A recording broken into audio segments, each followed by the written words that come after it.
안녕하세요. 해련 스님입니다. 천왕문의 무언설법.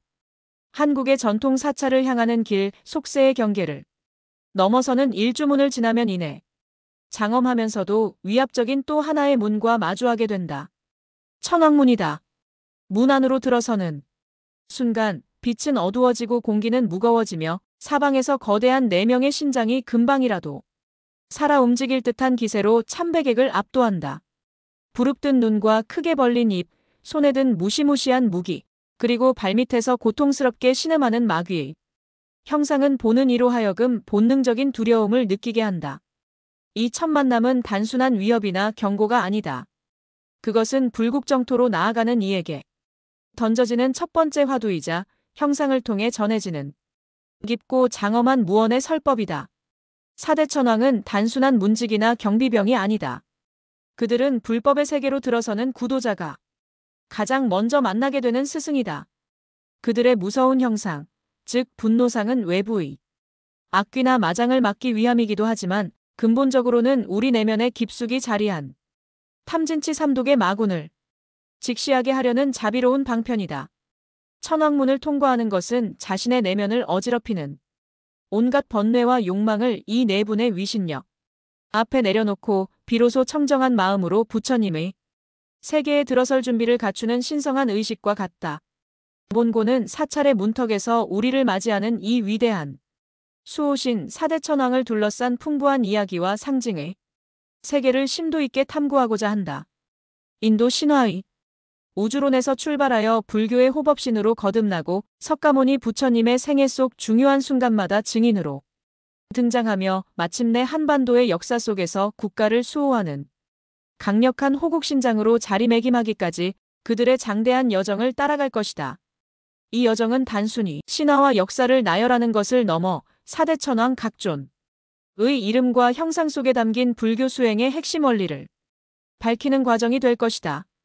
사천왕의 존명은 그 자체로 깨달음으로 나아가는 수행의 지침을 함축하고 있다. 먼저 부처님의 가르침을 많이 듣고 그 가르침을 굳건히 지키며 이를 통해 선근과 지혜를 자라게 하고 마침내 넓은 눈으로 세상의 실상을 두루 살피는 경지에 이르는 것. 이 4단계는 불자가 걸어가야 할 수행의 길 그 자체를 상징한다. 따라서 천왕문을 지나는 것은 단순한 공간의 이동이 아니라 다문에서 광목에 이르는 이내 4가지 덕목을 성취하겠다는 서원을 다지는 상징적인 결단의 순간이기도 하다. 이 보고서는 사천왕을 단순한 신앙의 대상을 넘어 수행의 길을 안내하는 살아있는 가르침으로 재조명하는 것을 목표로 한다.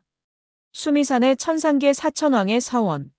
사대천왕의 역할을 이해하기 위해서는 먼저 불교의 광대한 우주관을 살펴볼 필요가 있다. 불교 세계관의 중심에는 상상 속의 거대한 산, 수미산이 우뚝 솟아있다. 이 수미산을 중심으로 욕계, 색계, 무색계의 3계가 펼쳐지는데 사천왕은 이 중 인간을 포함한 욕망을 가진 중생들이 머무는 욕계의 6하늘, 즉 유욕천 중 가장 낮은 첫 번째 하늘에 거주한다. 이 하늘의 이름이 바로 사왕천으로 사천왕이 머무는 곳이라는 의미다. 사왕천은 수미산의 중턱에 위치하며 동서남북 4방위를 각각의 천왕이 나누어 다스린다.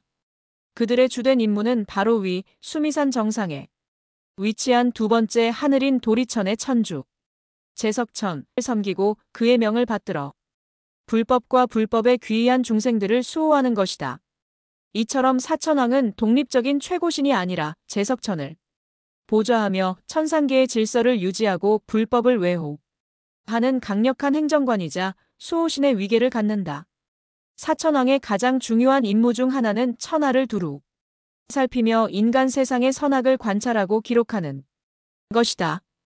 그들과 그들의 권속들은 정기적으로 인간 세계를 순찰하며 그 결과를 제석천에게 보고하는 중대한 책임을 진다. 경전에 따르면 매월 8일에는 사천왕의 사자들이, 14일에는 태자들이, 그리고 15일에는 사천왕 자신이 직접 세상의 동태를 살펴 제석천에게 보고한다. 이 보고의 내용은 천상계 전체의 기쁨과 근심을 좌우한다. 세상에 선행을 쌓는 이가 많아 계율을 지키고 보시를 행하는 이들이 늘어나면 제석천과 천상의 모든 신들은 크게 기뻐한다. 이는 앞으로 천상 세계에 태어날 존재들이 많아짐을 의미하기 때문이다. 반대로 악행이 만연하여 세상이 어지러워지면 천상의 신들은 근심에 잠긴다. 이는 천상에 태어날 이는 줄어들고 천상의 적대 세력인 아수라의 무리가 강성해짐을 뜻하기 때문이다. 이처럼 사천왕은 인간 세상의 도덕적 질서를 감독하고 그 결과를 천상계에 연결하는 우주적 중재자로서 그들의 존재 자체가 인과응보의 법칙이 엄연히 살아있음을 보여주는 상징이 된다. 수호의 네 얼굴 사천왕 각존의 초상. 사대천왕은 각각 고유한 정체성과 상징을 지니며 그들의 모습과 손에 든 지물은 불법 수호의 다양한 측면을 심오하게 드러낸다. 인도에서는 귀족의 형상으로 표현되기도 했으나 서역을 거쳐 중국에 이르러 갑옷을 입은 무장의 모습으로 정형화되었고 한국의 사찰에서도 이 형태를 따르고 있다. 동방 지국천왕 마이너스 조화로운 통치자. 정체성 산스크리트어 이름은 드리타라슈트라로 나라를 지탱하는 자라는 의미를 담고 있다. 수미산 동쪽의 황금타에 머물며 동방 세계를 수호한다. 그의 근본 서원은 선한 이에게는 복을 내리고 악한 이에게는 벌을 주어 중생을 고루 보살피고 국토를 안정시키는 것이다. 형상과 권속 동쪽과 봄을 상징하는 청색의 얼굴을 하고 있는 경우가 많다. 그는 천상의 음악가인 건달바 GANDHARVA와 부단나 PTANA 신을 권속으로 거느린다. 건달바는 술과 고기를 먹지 않고 향기만을 맡으며 음악을 연주하는 신으로 지국천왕의 통치가 조화로움을 상징한다.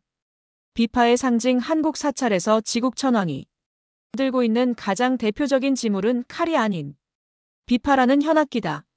이는 단순한 악기가 아니라 통치의 지혜를 상징하는 심오한 법구다.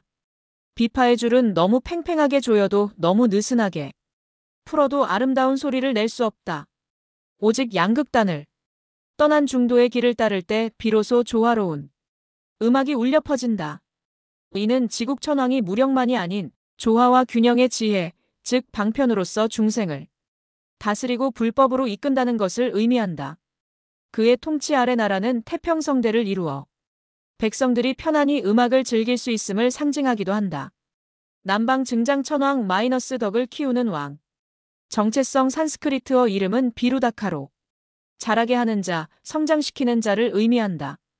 수미산 남쪽의 유리타에 머물며 인간이 사는 세계인 남선부주를 관장한다. 그의 서원은 자신의 위덕을 계속 키워 만물이 소생하고 자라나는 덕을 베푸는 것이다.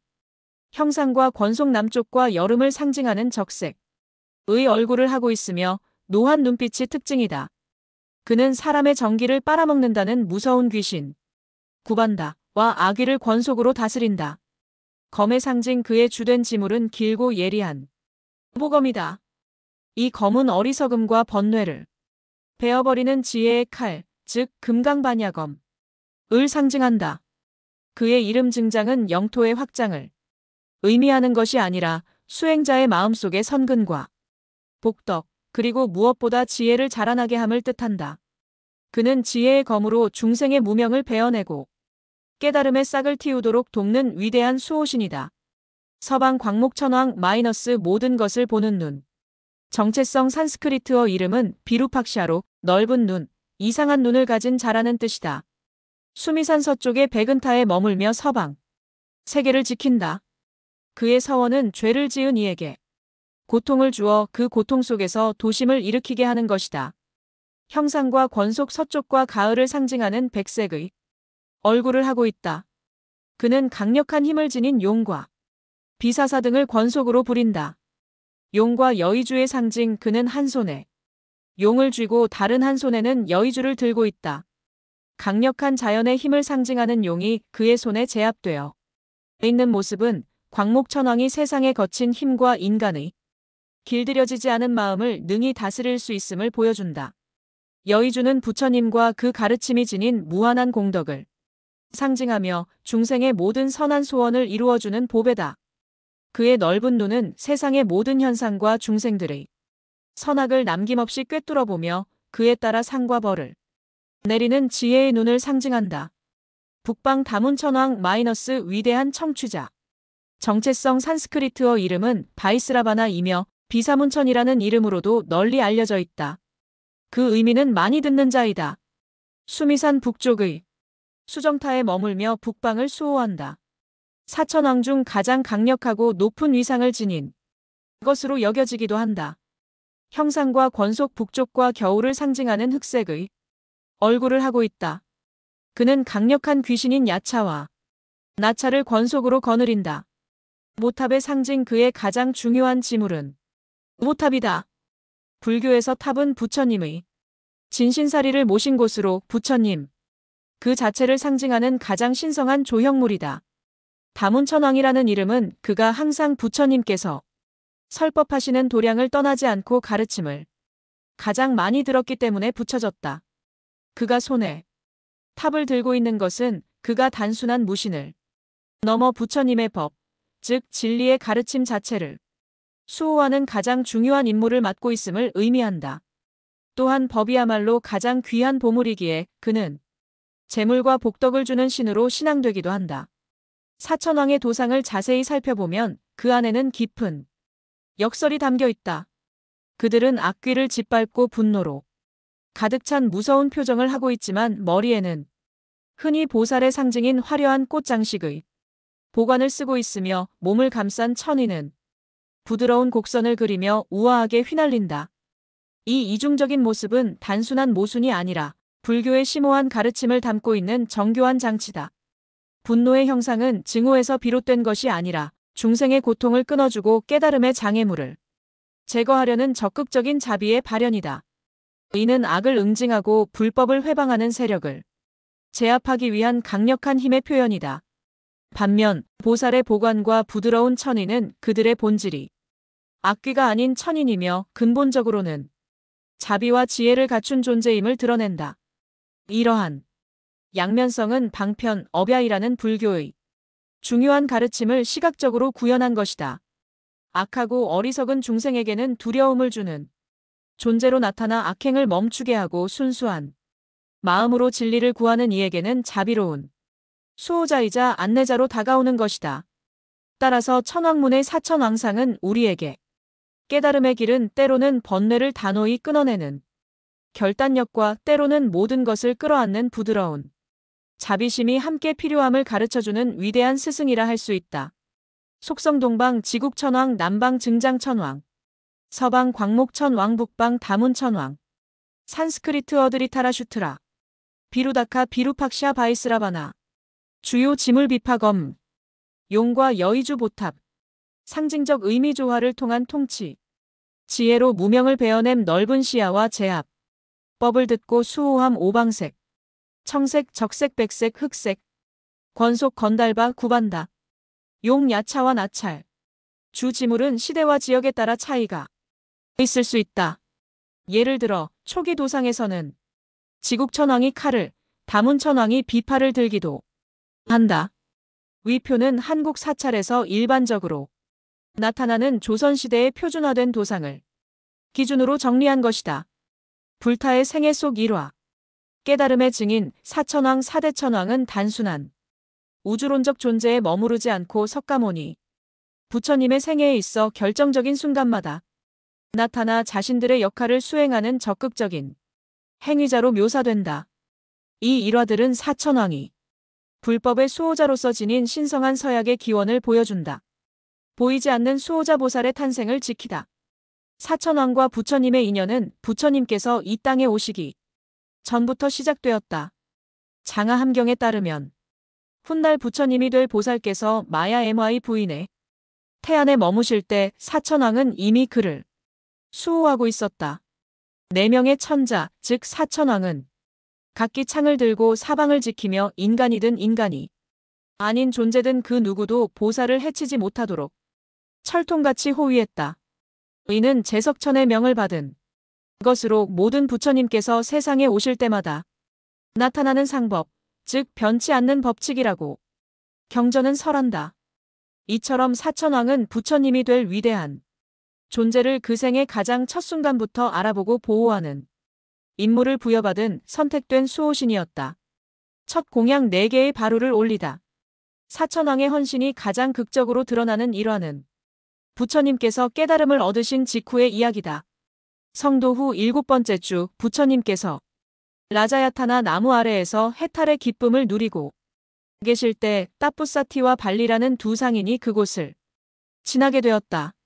그들은 부처님의 거룩한 모습을 보고 깊은 신심을 내어 쌀죽과 꿀을 공양 올리고자 했다. 공양물을 받아들기 전 부처님께서는 과거의 모든 부처님께서는 바루로 공양을 받으셨는데 나는 이제 어떤 그릇으로 이 음식을 받아야 할까? 라고 생각하셨다. 바로 그 순간 부처님의 생각을 알아차린 사천왕이 각자의 천궁에서 날아왔다.